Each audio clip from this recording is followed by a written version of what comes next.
como protocolo exemplo de protocolo de roteamento link state. Então, nesse capítulo 10, um capítulo curtinho, que vai dar para a gente uma noção do que vem a ser um protocolo link state, e em seguida a gente já entra direto no capítulo 11, que é o último capítulo, o SPF, que é o protocolo link state do CCNA2, ok? Muito bem. Em primeiro lugar, lembrando aquele quadrinho de sempre que ele mostra, então está ali o SPF, junto com o ISS, tá certo? Que ele é classless e é um protocolo link state. Tá? Muito bem. Esse algoritmo de Dijkstra, tá, é um chamado de caminho mais curto primeiro, tá certo? Ele é um algoritmo que usa, que nesse exemplo aí, tá, ele usa uma métrica para cada uma das possibilidades de caminho, tá certo?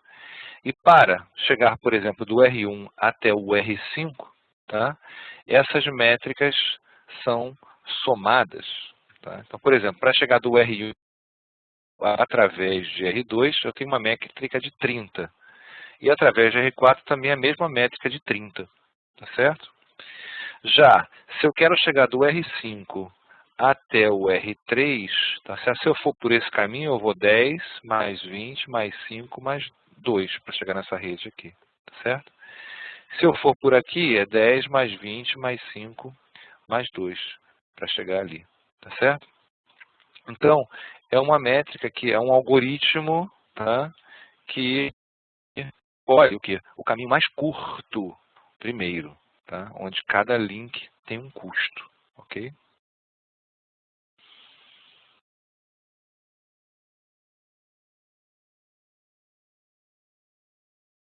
F, certo?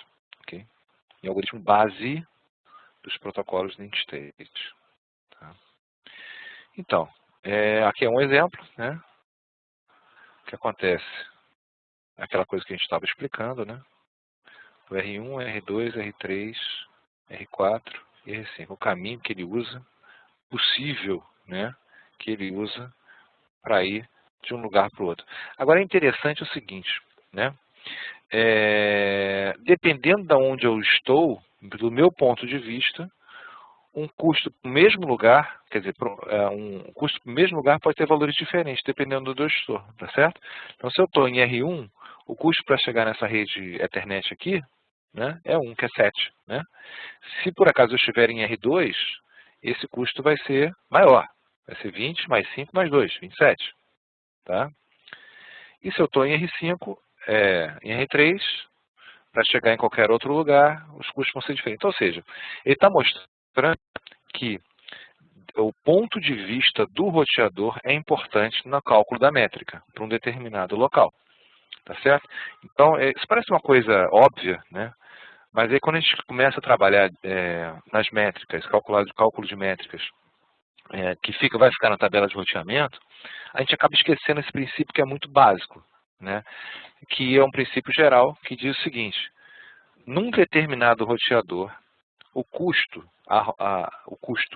para chegar a um destino, de maneira geral, é diferente do custo para chegar no mesmo destino na tabela de roteamento que está em outro roteador. Tá certo? Então, é roteador dependente esse custo. Tá certo? E é justamente o que eu estava falando agora, né? Cada roteador obtém informações sobre suas próprias redes diretamente conectadas. Né? Então, o processo do link state é esse. Né? Então, o roteador liga, quem está diretamente conectado a mim, beleza, eu vou colocar na minha tabela de roteamento quem está diretamente conectado a mim, tá certo? E cada roteador é responsável para dizer hello aos seus vizinhos, em redes diretamente conectadas. O que é vizinho? O vizinho é quem está diretamente conectado a mim, tá certo? Cada roteador cria um pacote link state que contém o estado de cada link diretamente conectado. Então, eu tenho os meus links diretamente conectados a mim, tá certo? Um deles está conectado nos meus vizinhos. Alguns deles estão conectados aos meus vizinhos, outros podem estar conectados a uma rede Ethernet, outra pode ser uma loopback, tá certo? Então, esses vizinhos, esses diretamente, de links diretamente conectados a mim, tá certo? Vão estar presentes nesse pacote chamado pacote link state, tá certo? Bom, então o roteador depois inunda o LSP em todos os vizinhos, né, que armazenam todos os LSPs recebidos de um banco de dados, né? LSP é Link State Package, tá certo? É o pacote Link State, ok? Então, inunda em todos os vizinhos que armazenam esses pacotes, tá? E esses pacotes vão para um banco de dados, não vão diretamente para a tabela de roteamento, não. Vão para um banco de dados, tá certo? E cada roteador usa esse banco de dados para criar um mapa da topologia completa, tá certo? E computa, aí sim que ele vai computar o melhor caminho para a rede de destino. Repara que é bem diferente dos protocolos de distância. Os protocolos de vetor de distância, eles avaliam qual é a melhor rota pelo número de saltos, tá certo? Por exemplo, o RIP é assim, né? Então, quantos roteadores tem no caminho daqui até lá, tá certo? E aí, como é que ele obtém isso? Bom, ele obtém isso através das informações dos vizinhos, beleza. Tá? Mas não tem mapa de topologia nenhum. Já os protocolos link state, eles têm uma maneira de trocar informação, que é através desses LSPs, tá certo? Em que eles conseguem montar um mapa total da topologia da rede. Tá? Só depois de montar esse mapa é que eles vão decidir, bom, qual o caminho que tem menor custo para este determinado destino. E aí põe na tabela de roteamento. Tá? Ok. Aí está mostrando como é que é o processo de roteamento do link state. Tá? Aqui está a topologia. Tá? Então, exatamente a mesma coisa que está no slide passado. Né? Então, esse cara, sob esse ponto de vista aqui do R1, tá? Ele vai observar quais são as redes que estão diretamente conectadas a ele, vai informar os vizinhos dessa rede. Mesma coisa, os vizinhos informam ele, tá? E ele vai montar um mapa que é exatamente isso, o mapa que ele vê. Ó. Esse que está em cinza, claro, é o mapa que esse cara está vendo aqui. Tá? E através desse mapa, ele vai finalmente descobrir que quem vai botar na tabela de roteamento ou não. Tá certo? Olha as informações de state, ó, tá? Então, o R1, ele vai construir um LSP dizendo o seguinte, olha, eu tenho uma rede que é 10.1.0.0/16, o endereço IP que eu vou mandar essa informação é 10.1.0.1, o tipo de rede é Ethernet, o custo do link é 2 e os vizinhos nenhum. Certo? Então ele monta para cada link diretamente conectado, ele monta um pacote LSP, tá certo? Que ele vai mandar para os vizinhos, ok?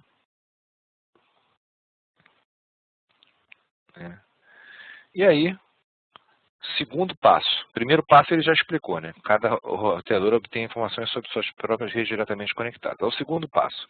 Cada roteador é responsável por dizer hello aos seus vizinhos em redes diretamente conectadas. O hello, né? Para os vizinhos. Né?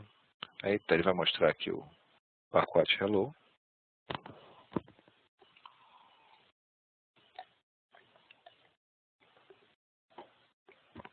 Por que é importante o pacote hello? Para estabelecer a vizinhança.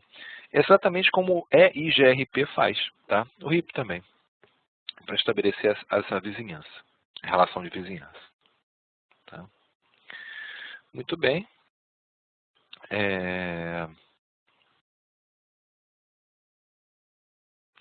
Terceiro passo. Cada roteador cria um pacote link state que contém o estado de cada link diretamente conectado, tá certo? Aí, ó, ele diz para ele, ó, esse LSP que ele vai mandar para todo mundo que está diretamente conectado a ele, dizendo as redes que ele tem, o custo de cada rede, etc. Tá? Ou seja, eles ficam se conhecendo de maneira profunda. Ele estabelece uma relação de amizade boa. Eu digo tudo que eu tenho para você, você diz tudo que você tem para mim, né? E assim por diante.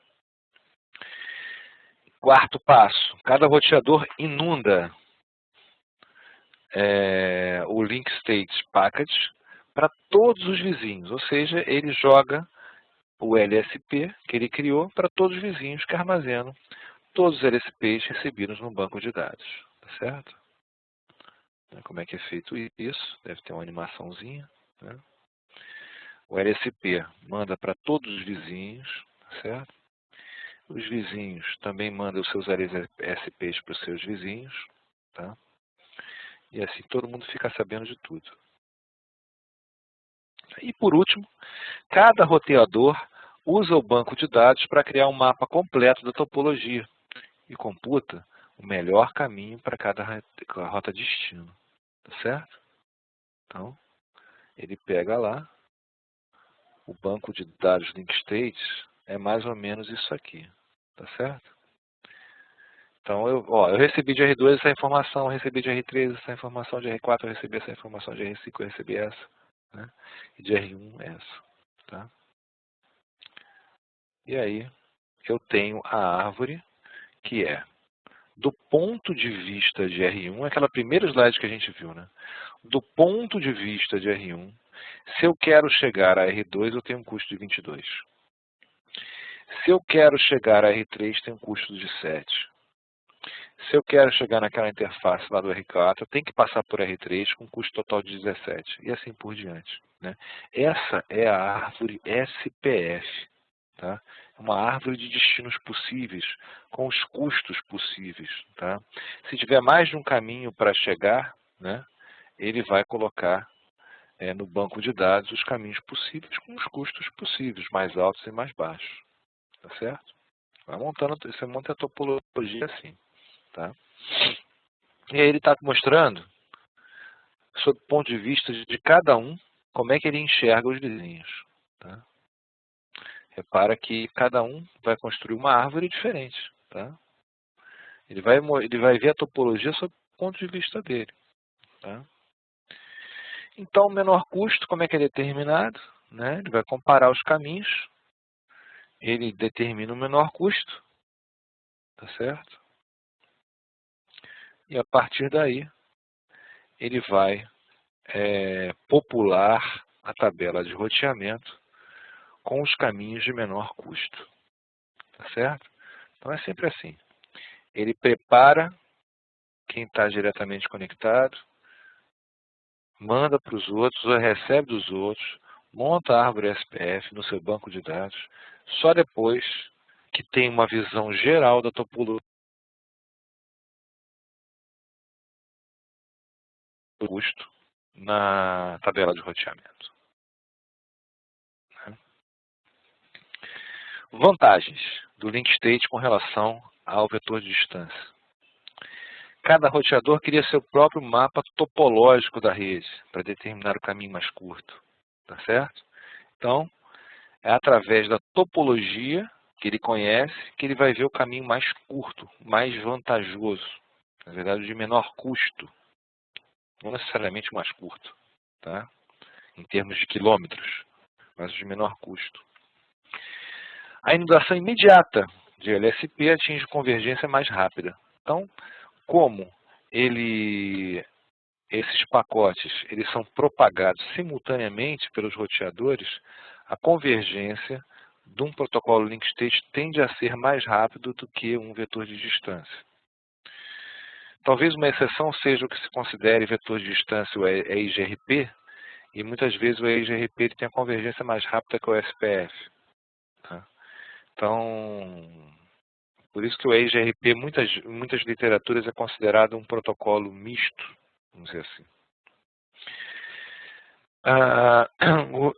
Os pacotes LSP são enviados apenas quando há uma mudança na topologia. Ou seja, uma vez convergido, tá certo? Uma vez que eles convergiram, eles ficam... Eles não mandam pacotes com a topologia toda de tempos em tempos, só o hello. Isso aqui não é o pacote da topologia toda, tá certo? E quando acontece uma mudança, um link cai, ou você coloca um novo equipamento, quando acontece uma mudança, aí sim é que o LSP é enviado. Tá? E nesse envio vai apenas a mudança, não vai a tabela toda. Tá certo? E o design hierárquico usado ao implementar áreas múltiplas. No caso, o CCNA4, CCNA versão 4, CCNA2 versão 4, não trabalha com áreas múltiplas. Né? Há uma nova versão aí do curso CCNA, está sendo preparada, o CCNA 5, em que as áreas múltiplas do SPF são trabalhadas. Tá? Mas, quando você tem áreas múltiplas, assim como acontece, mais ou menos parecido como acontece com a EGRP, que a gente já viu, né? Você vai ter uma estrutura hierárquica. Ok? As áreas múltiplas aí. Certo?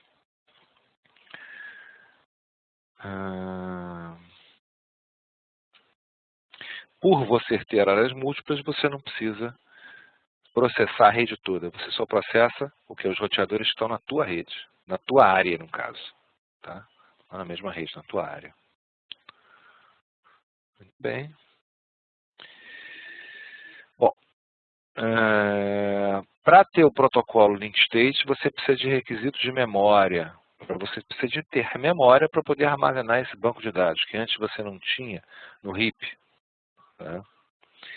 A CPU trabalha esse algoritmo. É o algoritmo SPF. Então, vai gastar a CPU também. Você tem que ter uma CPU boa. Tá? E largura de banda, porque você vai inundar o SPF, então você tem que ter uma largura de banda boa também para tocar esses pacotes. Então, sempre o link state é melhor do que o protocolo vetor de distância? Não, depende. Se você tiver roteadores antigos ou em memória, você não vai ter CPU que suporte. Então ele vai ficar toda hora lento por causa disso. Se você não tiver uma largura de banda suficiente, você vai acabar prejudicando a tua rede. Então nem sempre o link state é melhor. Tá? Ele vai ser melhor se você tiver os requisitos. E aí ele está colocando as versões do SPF, as versões do ISS, para vocês conhecerem, né, qual vai ser. E aí terminou esse capítulo. Esse capítulo é muito rápido, né? Muito rápido. Né? Rapidíssimo. Só para ter uma base. Né? O SPF mesmo é que a gente vai entrar agora, que vai ser importante para a gente finalizar aqui o CCNA2. Então, começando o SPF. Né? O SPF é um protocolo, né, de roteamento aberto, não é proprietário. Né? O que significa que você vai poder usar roteadores de várias marcas diferentes, que eles vão se entender. Tá certo? E o que a gente vai estudar nesse capítulo? Primeiro, vamos escrever os recursos fundamentais e básicos do OSPF. Ninguém vai aprofundar o OSPF. O OSPF é um mundo, tá? Que é aprofundado nos estudos de CNP. Tá? No nível de CCNA, a gente vai ver os fundamentais e básicos. Né? Identificar e aplicar os comandos de configuração. Vamos aprender a configurar o OSPF. Tá? Descrever, modificar e calcular a métrica. Qual a métrica que usa o SPF? Né? A gente já aprendeu a métrica do EIGRP. Para mim é a mais complicadinha de todas. Tem 4 variáveis, não sei o quê. Mas o SPF também não é tão simples quanto o RIP. O RIP é só contar o número de saltos. Né? Para calcular a métrica, você vai ver que tem largura de banda, tem umas coisinhas que entram aí no SPF. É descrever, modificar e calcular a métrica. Não, já falei isso. Descrever o processo de eleição do roteador designado. Tá certo? E o designado de backup, redes multiacesso. Nós vamos ver que a gente vai ter um problema com o SPF quando a gente tem rede multiacesso. Por exemplo, a rede Ethernet é uma rede multiacesso. Tem várias máquinas acessando o mesmo meio. Tá? Quando a rede é ponto a ponto, não tem esse problema. Mas quando a rede é multiacesso, você vai ter um roteador que é chamado roteador designado e um roteador designado de backup. Tá? Que é o DR, Designated Router, e Backup DR. Empregar o comando Default Information Originate para propagar a rota padrão do SPF. Então vamos lá, vamos caminhar para isso aqui. Tá? Aqui ele mostra um históricozinho de como é que andou o SPF, etc. Tá? Aqui. As mensagens trocadas entre os roteadores, entre si, pelo SPF, tá? É uma mensagem com multicast, tá certo? Então não é broadcast, é multicast. Somente os roteadores daquela área vão receber a mensagem, tá certo? E o cabeçalho do pacote OSPF, ele é um cabeçalho diferente, tá certo? É um cabeçalho diferente, ele tem todas as suas características, tá certo? E os dados específicos podem ser requisição, atualização ou confirmação do SPF, tá certo? Muito bem. Tipos de pacote. Bom, a gente tem o hello, que é só para estabelecer o que? A vizinhança, é a adjacência, tá certo? Então, cria adjacência. Quem está perto de mim? Através do pacote hello, eu vou criar essa adjacência dentro da minha topologia. Pacote de inscrição de banco de dados. Ele verifica se há uma sincronização de banco de dados entre os roteadores. Tá certo? Os roteadores estão com banco de dados compatíveis entre si. LSR, requisição de link state, e solicita aos vizinhos os registros de link state específicos de roteador para roteador. Isso é uma requisição. Uma atualização, que é o LSU, envia registro de link state especificamente solicitado. Se você requisitou, você vai responder com uma atualização, né? E o link state ACK, ele reconhece, né, os outros tipos de pacotes. Reconhece que recebeu essa coisa toda, tá certo? Confirma que recebeu. Tudo bem, aí está em detalhes cada pedacinho, quem tiver curiosidade, ver o que significa cada pedacinho. Repara que é um protocolo classful, então ele vai divulgar tanto o endereço quanto, classless, desculpe, tanto o endereço quanto a máscara de rede, tá certo? E os pacotes, para que são os outros pacotes de hello? Né? Detectar os vizinhos, eleger o roteador de backup, né? Anunciar parâmetros vizinhos e etc. Tá certo? E aí está dando mais detalhes desse pacote. Muito bem. Aí ele está usando o protocolo hello, como é que ele funciona, eu sou o roteador tal, minha identificação é tal, importante, né? Para poder eleger o BD, o BD, o roteador designado e o backup designado. Tá? Ok. Em rede ponto a ponto a gente não tem essa eleição, tá? Mas rede multiponto a gente tem. Tá?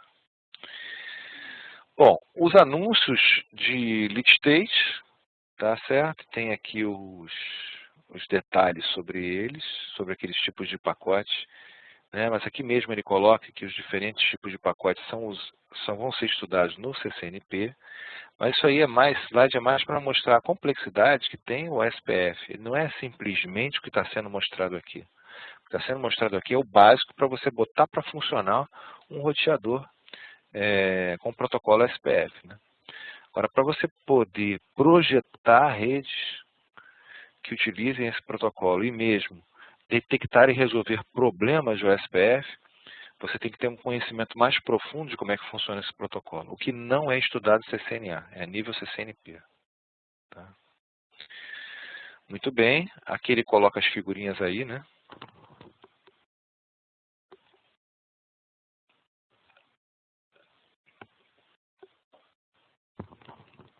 Então ele diz que o SPF usa o algoritmo SPF de Dijkstra, tem um banco de dados, link state, que guarda as informações recebidas pelos vizinhos.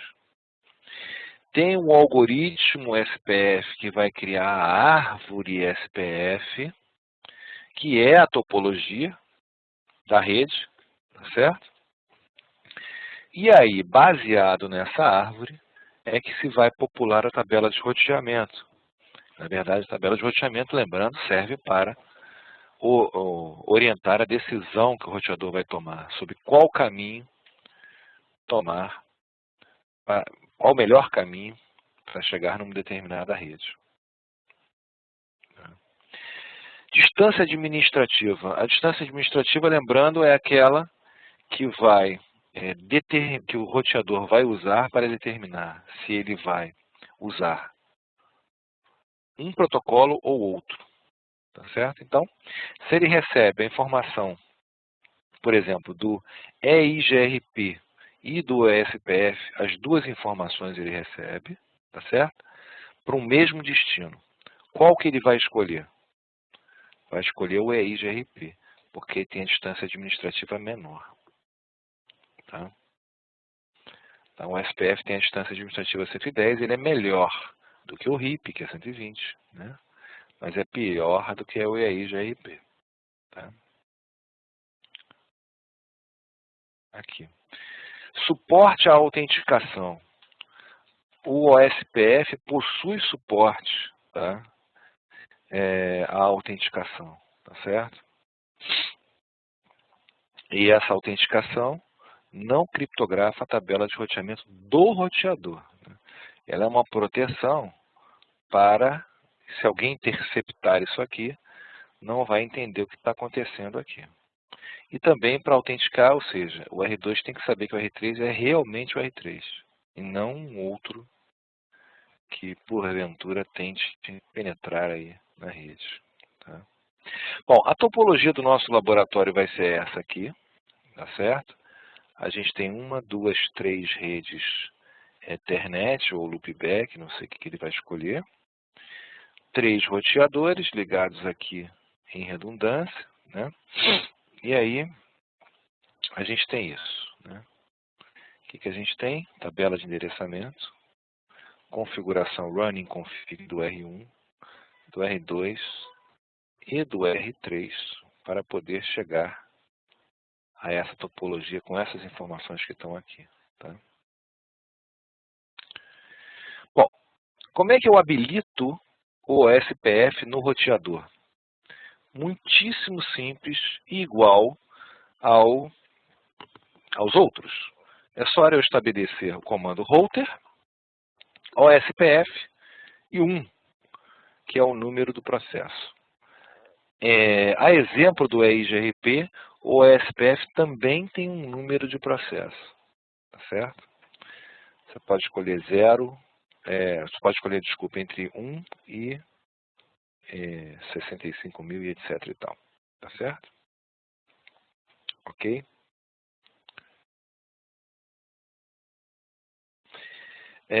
O ID de processo tem significado local, que significa que ele não tem que corresponder aos outros roteadores OSPF para estabelecer adjacências com esses vizinhos.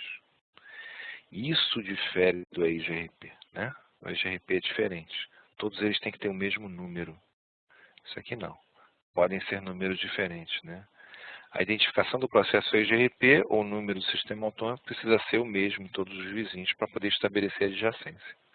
Esse aí não. Tá? Só botou, para fins de consistência, todo mundo com o mesmo número, senão você vai confundir à toa, né? Agora, na hora de criar as redes, né, de anunciar as redes, essa área, aí sim, isso tem importância global, tá certo? A área 0 tem que ser a mesma para todos eles, para eles poderem trocar pacote SPF, tá certo? Então, beleza. Então, na hora de eu dar o comando network, eu tenho que colocar o número da área, tá? Eu estou colocando a área 0, tá certo? Para esse número de área, ok? Outra coisa também que a gente já aprendeu no EIGRP, a gente usa máscara coringa aqui. A máscara coringa é exatamente 255.255.255.255 menos a máscara de subrede normal, tá certo? Então é o inverso da máscara normal, é a máscara coringa, tá legal? Então, por exemplo, esse ponto 3 é 255 menos 3, que é 252. Então, 0.0.0.3, na verdade, em termos de máscara normal, é 255, 255, 255, 252. Tá claro? Beleza? Ok. Beleza. Vamos lá, então. Continuando. Então, lembrando que o comando network ele tem duas funções. A primeira função é anunciar a rede. A segunda função é habilitar a interface para anunciar a rede. A interface que está com aquela rede. Exatamente igual aos outros. Tá? Muito bem. Identificação do roteador. Né? Isso vai ser importante depois para as eleições. Tá certo? O que é a identificação do roteador? Bom, primeiro, o endereço IP configurado com o comando router ID do SPF. Esse é o primeiro critério. Se o router ID não estiver configurado, o roteador escolherá o endereço IP mais alto das suas interfaces de loopback. Repara, se eu dou o comando router ID e dou um endereço IP qualquer que eu queira na minha cabeça, eu tenho a identificação do SPF. Beleza? Essa é a primeira opção. Se o router ID não tiver sido dado, o SPF procura se tem interface loopback. E aí, se tiver uma, duas, três, quatro, a que tiver maior endereço IP vai ser a identificação do SPF, tá? Do roteador, do SPF ali. Tá? Para a identificação do roteador. E se nenhuma interface loopback estiver configurada, aí sim, ele vai escolher um endereço IP ativo mais alto das suas interfaces físicas. Ok? Então, numa rede que estiver rodando o protocolo OSPF, cada roteador tem uma identificação. Essa identificação é na forma de endereço IPv4. Tá certo? E esse endereço IPv4 é determinado, da identificação é determinado através dessas três regras aqui. Ok? Sempre endereço mais alto. Aí, ó. E aonde eu verifico a identificação do roteador? Através do comando show IP protocols. Tá? Vai aparecer o router ID. Tá? Como é que eu configuro a interface loopback? Lembrando, né? Interface loopback 0, o endereço IP delas, né? Quando eu crio as interfaces, olha só, a identificação do roteador muda, né? Porque a interface loopback tem prioridade com relação ao outro, né? Tá certo? Então, teoricamente, se não tivesse a loopback, né, eu pegaria qual interface que estaria com o IP maior, né? Mas como botei loopback, essa é a identificação dele. Show IP OSPF Neighbor.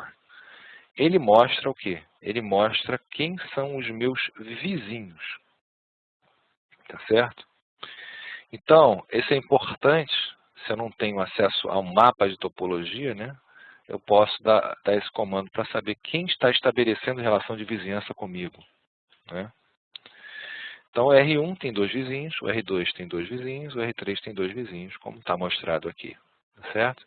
E o endereço IP da interface também. Ok? Muito bem. Show IP Protocols vai mostrar o quê? Primeiro, o número da instância local do SPF, router ID, as redes que estão no comando network, tá certo? E também o gateway information, informação de gateway, tá certo? O show IP OSPF também mostra o SPF1 e a identificação do roteador, né? Mas mostra os temporizadores também, tá certo? E a área, ok? Área 0. E show IP OSPF interface mostra como é que está a situação do SPF numa determinada interface particular. Tá? Então, qual é a área dela, quais são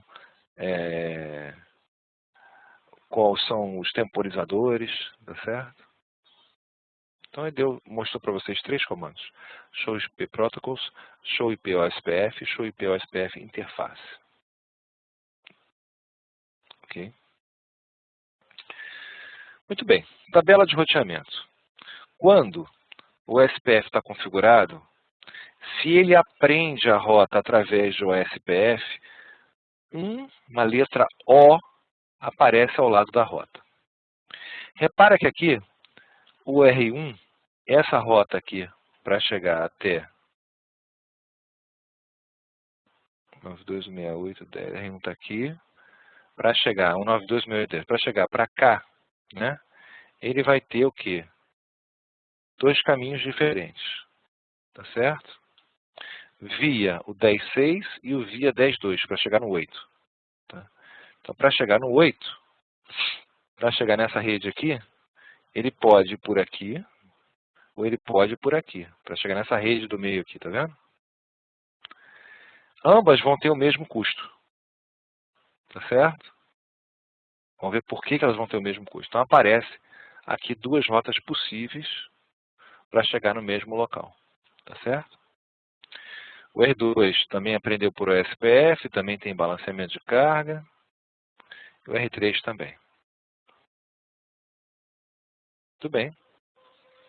Esse Packet Tracer, ele mostra como é que a gente configura, né? Dá o router OSPF1 e depois em cada roteador você vai dar o comando network das interfaces diretamente conectadas. Aí você dá o show IP route para ver as rotas. Então faz tudo isso nesse Packet Tracer aqui. Muito bem. A gente viu ali que o balanceamento de carga estava acontecendo. Por quê? Porque, por padrão, né, cada interface tem um custo. Tá certo? Então, a Fast Ethernet, ela vai ter um custo 1. Ou seja, redes Fast, 100 MB. Ethernet, 10 MB, custo 10. Link E1, normalmente 2 MB, custo 48. T1, custo 64. 128K, custo 781. 64K, custo 1.562. 56K, 1.785. Essa é uma métrica da RFC 2328. Tá certo? Isso usa como referência o Fast Ethernet. Tá? Ok? Com isso, esse link aqui, como é um link T1, vai ter um custo 64. Esse link, como é um link Fast Ethernet, vai ter um custo 1. Logo, para esse roteador, para chegar nessa rede 10.10.10.0, vai ter um custo 65. É o que aparece aqui, ó, 65, tá vendo? Então é fácil calcular o custo. O custo vai depender da velocidade do link. É mais fácil que a IGRP, né? Bem mais fácil. E aqui a métrica do SPF sendo calculada, né? Nós estamos ali, ó, dá para ver, ó, show interface serial, dá para ver qual é a largura de banda, ó, 1544. Tá? Essa largura de banda a gente já viu também que dá para configurar. E a gente precisa configurar. Tá? Porque se a gente não altera isso, ele mantém esse 1544. Ele não vai refletir a realidade, que aqui está 64K, aqui está 128, aqui está 256. Repara, se eu usar a largura de banda padrão, para eu chegar daqui nessa rede 192.168.10.8, por R2 vai ter o mesmo custo que por R3. Tá certo? Ao passo que se eu observar que aqui é 256, que é 64K, obviamente o custo tem que ser menor por aqui. Tá certo? Para isso, eu vou poder alterar esse comando. Tá? A gente vai ver daqui a pouquinho. Né? No Show IP Route, a gente vê as 2 rotas. Aí, balanceamento de carga, tá vendo? Que eu estava falando para vocês. Porque ele está considerando que tanto essa linha como essa linha aqui tem o mesmo custo. Na verdade, não tem. Mas, como você não mudou o bandwidth ainda, tá certo? E aí, ó, custo 64. Tá vendo? Custo 64 é o custo de qual? De uma linha. Custo 64 é um custo de uma linha T1. Tá vendo? Está pensando que essas duas linhas são T1. T1 é o padrão de interface serial. Mas nem sempre na prática você vai pagar um T1.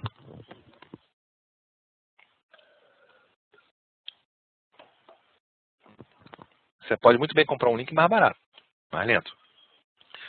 Com o comando bandwidth, eu entro na interface e aí configuro na mão o bandwidth. 64K, beleza, bandwidth 64. Na hora de entrar aqui no custo, tá certo? O custo já vai passar para 1.562. É um custo maior, tá certo? Já é diretamente refletida lá. Agora é importante dizer, isso não é uma coisa dinâmica. Isso não é uma coisa que o roteador detecte com a velocidade do link. Eu tenho que informar através do comando bandwidth essa velocidade do link. Para auxiliar quem? Para auxiliar o SPF dele funcionar direito. Tá? Eu posso também, alternativamente, tá certo? Designar manualmente o custo diretamente com o comando SPF. Tá? Eu não gosto muito desse comando, porque é um comando que você põe na mão ali. Tá? É bom para testar e tal. Tá? Mas o ideal realmente é você chegar na interface e dizer que ela tem aquela velocidade. Acabou a história. Tá certo? Porém, o SPF também oferece a alternativa de você, diretamente através do comando IP ou SPF Coast, dentro da interface, em vez de usar o bandwidth, usar isso aí. Vantagem. Às vezes, você quer informar para o SPF uma coisa e para o EIGRP outra coisa. Então, você usa esse comando aí. Então, só o SPF fica afetado com esse custo. Não sei qual seria a utilidade disso, mas tudo bem. Olha lá, está mostrando os comandos equivalentes. Tá? Posso colocar bandwidth e posso colocar IP ou SPF custo. Reparei equivalente para o SPF, tá? Mas uma vez que eu faço isso aqui, o EIGRP continua pensando que tá o bandwidth daquele outro, tá? Então, toma cuidado, esse equivalente aí não é tão equivalente assim, é equivalente para o SPF. Tá? Ok. Aqui um packet tracer para você modificar na prática esse custo. Tá? E verificar naturalmente na tabela de roteamento que a métrica mudou. Tá? Bom, multiacesso. Tá certo? Quando eu tenho uma rede multiacesso, é diferente de quando eu tenho uma rede ponto a ponto. Por quê? Porque eu tenho broadcast. Tá certo? Imagina o seguinte. Imagina o SPF que dá hello e inunda todo mundo com aquela mensagenzinha dele SPF numa rede que possua broadcast. Né? Isso pode gerar muito tráfego na rede. Né? Vamos ver quais são esses desafios. Bom, diferencial, uma rede ponto a ponto não vai ter esse problema. Né? Ele vai chegar o quê? Na eleição, né? do roteador designado e o backup designado. Ele quer chegar lá. Ele vai dizer que essa eleição é necessária apenas para a rede com multiacesso, tá certo? E não é necessária para a rede ponto a ponto. Ok? Beleza. Ok. Aqui, nessa rede, nessa topologia, você tem dois tipos de rede. Né? Você tem 3 que são redes de broadcast e 3 que não são. Legal? Sendo que para o SPF ele define 5 tipos de redes diferentes. Rede ponto a ponto, multiacesso com broadcast, rede multiacesso sem broadcast, NBMA, ponto a multiponto, que é um para muitos, e links virtuais. Tá? Dos NBMA se destacam Frame Relay, ATM e X25. Tá? Muito bem, essas redes são discutidas no CCNA4, tá? E as de links virtuais no CCNP. Ok? Ok, estabelecimento de adjacência numa rede multiacesso. Olha só o que vai acontecer, né? O número de adjacências vai aumentando exponencialmente à medida que o número de roteadores vai aumentando. Numa rede multiacesso, todos falam com todos. Tá? Então, se eu tenho, por exemplo, 5 roteadores, eu vou ter 10 adjacências para cada um. Se eu tenho 10 roteadores, eu tenho 45 adjacências para cada um. E num caso aí extremo de 100 roteadores, seriam 4.950 adjacências. Tá? Então, isso pode gerar problema na hora dos pacotes SPF. Tá? Então, mandando aí, ó, LSA. Olha só quantas LSAs eu tenho que mandar. Uma para cada um dos meus vizinhos. Tá?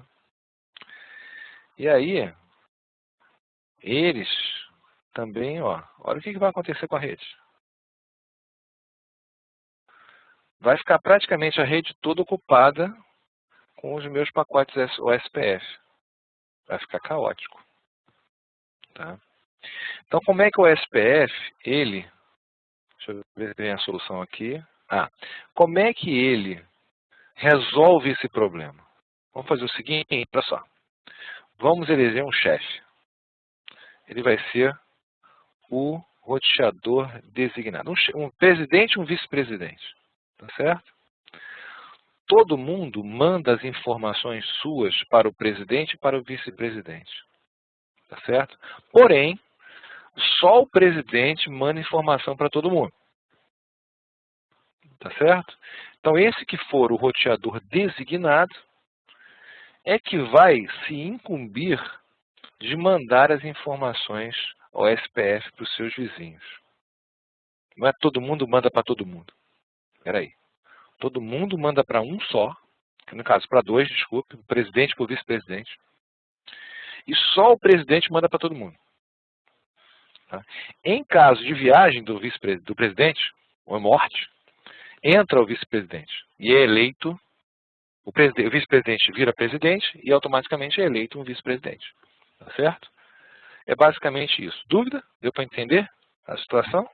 Ok? Beleza. Então vamos lá. Num caso de alteração de topologia, né? Vamos alterar ela. Vamos passar para 3 roteadores agora em multiacesso. Tá certo? Essa vai ser a nossa nova topologia. Nesse caso, a gente vai ter que eleger o DR e o BDR. Como é que isso é feito? Tá? Bom, quem vai ser o DR? Tá? O DR vai ser, dentre os roteadores, aquele que tiver mais alta prioridade de interface no SPF. E o segundo, a segunda mais alta prioridade no SPF. Tá certo? Esse que eu quero eleger. Tudo bem? Se as prioridades OSPF são iguais, né, a identificação do roteador mais alta é utilizada para desempatar. Tá? Então, a ID do roteador é importante quando há empate na prioridade. Tá? Vai acontecer empate? A maioria das vezes. Porque se eu não mexo na configuração de nenhum roteador, todas as prioridades são idênticas. Tá certo? Porque eles, por padrão, vêm com a mesma prioridade. Então, de fato, quem vai eleger vai ser a ID do roteador. Tá? Se por acaso eu quiser forçar a eleição, aí eu mudo a prioridade de um deles. Aumento a prioridade de um deles. Tá certo? Repara, olha só, todo mundo está com prioridade de 1, tá vendo? Vai ganhar quem tiver identificação maior. Tá? Muito bem. Como é que eu vejo isso? Show IP OSPF Neighbor. Certo? Ele elegeu aqui, ó, Esse cara aqui é o DR, porque ele tem o 33, é o mais alto, tá vendo? Todo mundo tem prioridade 1. 33 é o mais alto. O 9268, 31, 33 é o mais alto. Então ele é o DR. Tá? O BDR é o 9268, 31, 22. Que é que está em segundo lugar na eleição. Tá? E o BDR Order é outro. São os outros, todos. Tá certo? Ok? Show OSPF interface FAST, tá certo? Está mostrando qual é, a designação daquela interface, tá certo? Ele está DR Order, ok?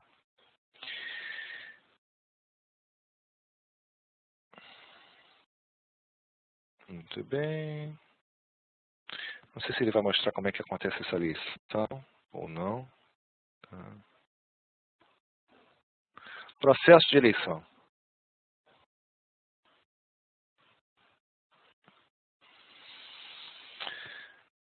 Muito bem.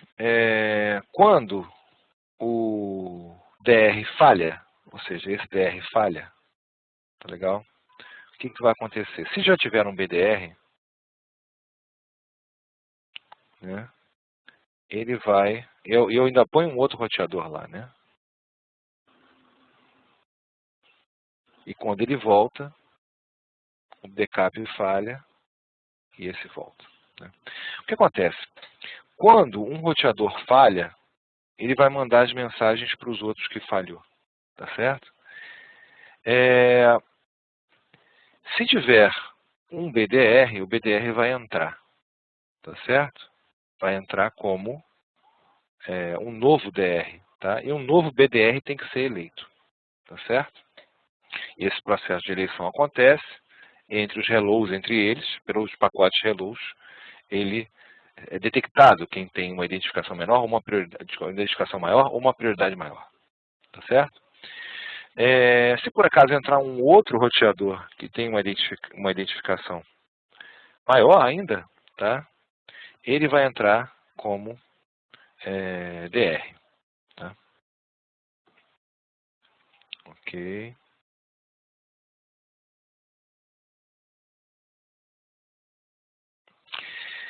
Se esse roteador entra depois que a eleição já for sido feita, ele não vai ser, mesmo tendo uma prioridade maior, ele não vai ser eleito como DR. Tá? Só se tiver uma nova eleição, para não bagunçar a rede. Tá certo? Ok. Muito bem. Prioridade. A prioridade ela está relacionada a uma determinada interface. Tá certo? Se eu quero modificar a prioridade, o comando que eu tenho que dar é, dentro dessa interface, IP OSPF Priority. Tá certo? IP OSPF Priority. E aí eu mudo a prioridade. Se eu quiser forçar a eleição, eu desligo a interface, ligo ela de novo, de todo mundo, e aí eu forço a eleição de novo. Tá certo? Muito bem. Um packet tracer para determinação desse DRBDR, é interessante esse. Muito bem. Acabamos com a eleição, agora vamos redistribuição de rota padrão. A exemplo dos outros protocolos de roteamento que a gente já estudou, existe também um comando para o SPF redistribuir a rota default. Tá? Então eu tenho, deixa eu ver a topologia aqui, eu tenho esse computador, por exemplo, ligado à internet, esse R1. Né? Então nele eu configuro uma rota padrão 0.0.0.0.0.0.0.0. Tá certo? Eu digo que a rota padrão é para o loopback 1. Então a rota padrão é para cá. Tá certo? E aí, o que eu faço? Eu default information originate, o que eu faço? Com esse comando, eu vou distribuir por OSPF essa rota padrão para os outros. Né? Então o R1 fica com uma rota padrão estática, certo? Que ela entra aqui, essa estática. O R2 vai aprender essa rota por OSPF, ou seja, se tiver um pacote que ele não entender, ele vai mandar para o R1. Tá? E o R3 também. Se tiver um pacote que ele não conhece, ele vai mandar para o R1. Tá? rota padrão. Muito bem. Agora são ajustes finos, né? São ajustes finos no SPF, né? Eu posso, o que aconteceu? O Fast Ethernet, ela era a referência, ou seja, a métrica mais baixa.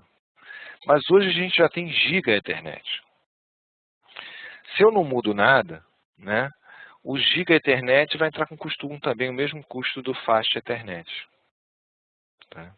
Então eu posso mudar essa referência, tá, para o Giga Ethernet. Tá? Ao mudar, eu mudo também as métricas. Tá? Então o R1 antes estava com a métrica aqui 1171, depois que eu mudei, olha, ele passa para 117.187. Que eu mudo o padrão de referência para, por exemplo, 10.000. Tá certo? Obviamente, eu tenho que mudar, aqui está, please ensure reference bandwidth is consistent across all routers. Se eu fizer em um roteador, tem que fazer em todos, né? Esse comando auto custo reference bandwidth. Ok? É o custo de referência para o cálculo das métricas. Outra coisa que eu posso mudar também são os temporizadores. Tá?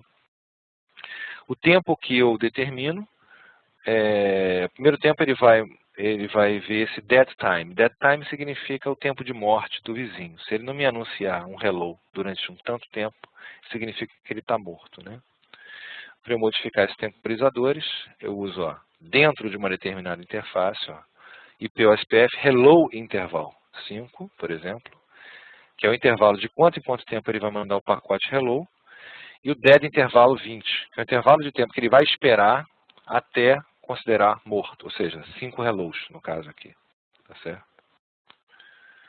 Aqui já mudou, né? E aí, aqui o hello 10, 1040, né? E aí você modifica. Tá? Temporizadores pode modificar também. Tá? E aí um packet trace para fazer esses ajustes finos, e a gente está terminando o capítulo. Tá certo? Com isso a gente termina o CCNA2 inteiro, curso inteiro. Tá? Alguma dúvida? Ok. Com isso, então, a gente finaliza o CCNA2, o último capítulo do CCNA2. Tá? E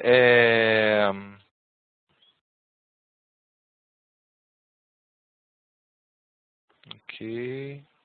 Vamos parar a gravação.